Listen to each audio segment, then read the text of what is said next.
අයිබෝවන් මම රවි ගාලේ රවි auto scanning වෙතින් අද අපි වැඩ කරමින් ඉන්නේ Toyota Prius 3rd gen motor රථයක. ඉතින් මේක ටිකක් දුර ප්‍රදේශයක ඉඳලා කස්ටමර් අපි ගාවට අරන් ආවේ. මේකට ඇත්තටම ගොඩක් වැඩ කටයුතු කරලා තිනවා. මම මුලින්ම කෙටියෙන් කියන්නම් මොකද්ද වෙලා තින්නේ කියලා.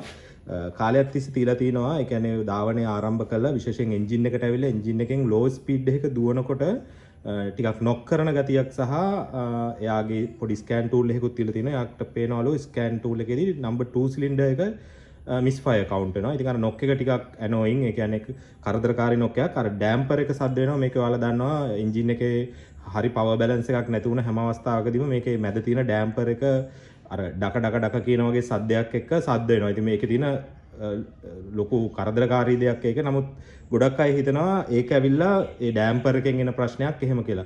නමුත් ඒ කාරණා ඔක්කොන්ට මම ඉස්සෙල්ලා මුලින්ම කියන්න ඕන මොන ප්‍රශ්නාවක් Prius එකේ ගොඩාක් වෙලාවට ওই ඩැම්පර් එක සද්ද කරනවා. ඉතින් ඒ ඩැම්පර් එක සද්ද කරාම ඩැම්පර් එකේ ගැටලුවක් තියෙන්නේ කියලා ඒ පැත්ත මාරු කරන්න හෝ ඩැම්පර් එක ගියර් බොක්ස් එක පැත්තට යන්න එපා.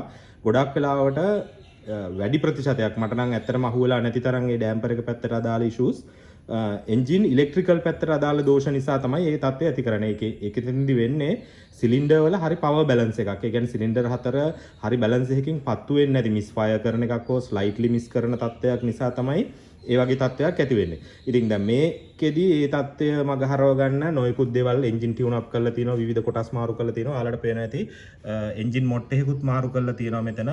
අලුතෙන් ඒ එන්ජින් එක තියලා තියෙනවා. වටේ එල්ලලා තියෙන පාර්ට්ස් පරණ එන්ජින් එකේ. නමුත් එන්ජින් මොඩ් එක අලුත් එකක්. රීකන්ඩිෂන් එකක්. ඒ වගේම කියන විදිහට මෙතන මේ ඉන්වර්ටර් එක පවා මාරු කරලා බලලා තියෙනවා. ඉතින් ගොඩාක් දේවල් මාරු කරලා ECU මාරු කරලා බලලා තියෙනවා. නමුත් අලුතෙන් එන්ජින් එක තියලා තර ප්‍රශ්න විසඳ ගන්න බෑ. ඉතින් හරි සරලයි. ඒ කියන්නේ එන්ජින් එකට වටෙන් එල්ලපු කොටස් වල අනිවාර්යයෙන්ම ප්‍රශ්නයක් තියෙන්න ඕන.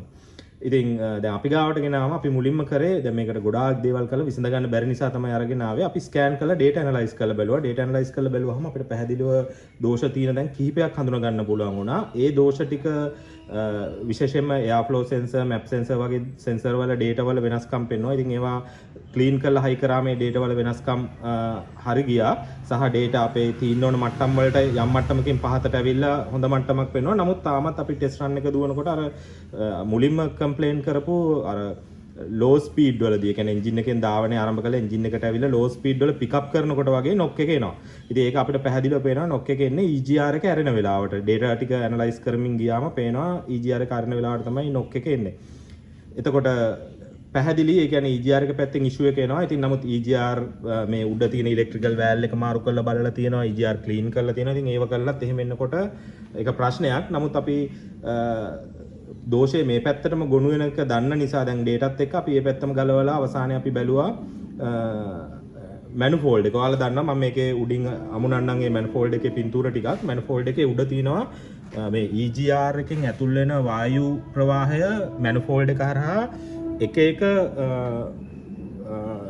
කියන්නේ රණ එකක් ඇතුළට ඉන්ටේක් රණ එක ඇතුළට ලබා දෙන්න EGR රණ එකක් තියෙනවා. කුඩා සිදුරු තියෙනවා ඒ ඉන්ටේක් මැනුෆෝල්ඩ් එකේ ඒ රනර් එක ඇතුලේ. ඉතින් ওই කුඩා සිදුරු වලින් තමයි අර EGR එකට අදාළ EGR එකෙන් ගන්න වායු ප්‍රවාහය ඉන්ටේක් එක ඇතුළට ලබා දෙන්නේ. ඔන්න ඔය සිදුරු ඉතාමත්ම විශාල විදියට මේ බ්ලොක් වෙලා තුනේ. ඒක අපි ගොඩක් වෙලා ගියා ක්ලීන් කරන්නත් ඇත්තටම සෑහෙන බ්ලොක් වෙලා තුනේ. ඒ කියන්නේ දීර්ඝ කාලයක් මේ එන්ජින් එක ටියුන් අප් කරාට ඒ රනර් එක කවදාවත් ක්ලීන් කරලා නැහැ කියන තත්ත්වය තමයි මට කියන්න තියෙන්නේ. එතකොට ඒක නිසා තමයි මේ විදියට ඒක බ්ලොක් වෙලා අර EGR එක ඇරියාම EGR එක හරහා එන්න ඕන වායු ප්‍රවාහය ඇවිල්ලා ඉන්ටේක් එක හරහා එන්ජින් එකට ඇතුල් වෙන්නේ නැහැ. එතකොට එන්ජින් එකට ඇතුල් වෙන්නේ නැති වුනහම EGR මතක තියාගන්න EGR එක ගොඩාක් වැදගත්. අපේ එන්ජින් එක මම මීට කලිනුත් වීඩියෝ එකක් ඉදිරිපත් කරා. එන්ජින් එකේ මාරය වගේම එන්ජින් එක ආරක්ෂා කරන කෙනෙක් තමයි මේ EGR කියන්නේ. EGR එකෙන් කරන්නේ එන්ජින් එකේ විශේෂයෙන්ම අර පිකප් කරන වගේ අවස්ථාවේදී එන්ජින් එක තුල හටගන්න අධික උෂ්ණත්වය පාලනය කරගෙන අර NOx කියන නයිට්‍රෝජන් ඔක්සයිඩ් කියන විෂ වායුව ඇතිවීම වළක්වීමත් එන්ජින් එකේ උෂ්ණත්වය ඉහළ යාම වළක්වීමත් තමයි කරන්නේ. ඒතර මෙයාගේ කාර්යය හරියට නිසියාකාරව සිද්ධ නොවුනොතින් හීට් එක වැඩි වෙනවා. ඒ වගේම දැන් මෙතෙන්දී නම් ගොඩාක් වෙලාවට ඇති වෙලා තියුණු තත්ත්වය තමයි අර EGR එක හරහා එන වායු ප්‍රවාහය එන්ජින් එක තුළට නොයාම නිසා ලීන් කන්ඩිෂන් එකක් ඇති වෙනවා. ඒ ලීන් කන්ඩිෂන් එක නිසා එන්ජින් එකේ හීට් එක ඉහළ යනවා. එතකොට අර එතනදී ප්‍රීග්නයිට් වෙලා එහෙම නැත්නම් ඉග්නිෂන් නොක් එකක් තමයි මේ EGR ඇතුළු නොවීම නිසා සිද්ධ වෙන්නේ. ඉතින් ඒ නොක් එක තමයි අපිට අර පිකප් කරන අවස්ථාවේදී EGR එක අරිනකොට අපිට ස්කෑන් ඩේටා වල පේන්නන විදිහට EGR එක අරිනකොට නොක් කරන අවස්ථාව ආවේ. ඉතින් අරක ක්ලීන් කරලා හයි කරලා ටෙස්ට් රන් එකක් දිව්වා කිසිම ප්‍රශ්නයක් නැහැ. මම ටෙස්ට් රන් එක දුවන අවස්ථාවේ ගත්ත ඩේටා වල පොඩි වීඩියෝ එකක් මෙතන උඩින් අමුණන්නම්. ඉතින් කිසිම ප්‍රශ්න නැහැ. දැන් මේකේ ප්‍රශ්නේ විසඳුණා. නමුත් මේ ප්‍රශ්නේ ඒ කියන්නේ හරියට බැලුවොත් ඊටාම කුඩා ප්‍රශ්නයක්. හරියට ටියුන් අප් එක කරා නම් ඔක වෙන්නේත් නැහැ. නමුත් ඒක හරියට නොකරපු නිසා ගොඩක් වෙලාවට මේකට අනවශ්‍ය වියදමක් විශාල විදියට කොටස් මාරු කරන කාලය ධනය ගොඩාක් නාස්ති කරගන්න සිද්ධ වෙලා තිබුණා. ඉතින් මූලිකවම කියන්න ඕන අර ඩෑම්පර් එක සද්ද වෙන එක දෝෂය කියලා ගන්න එපා. ඩෑම්පර් එක සද්ද වෙන්නේ දෝෂයේ අතුරු ප්‍රතිඵලයක්.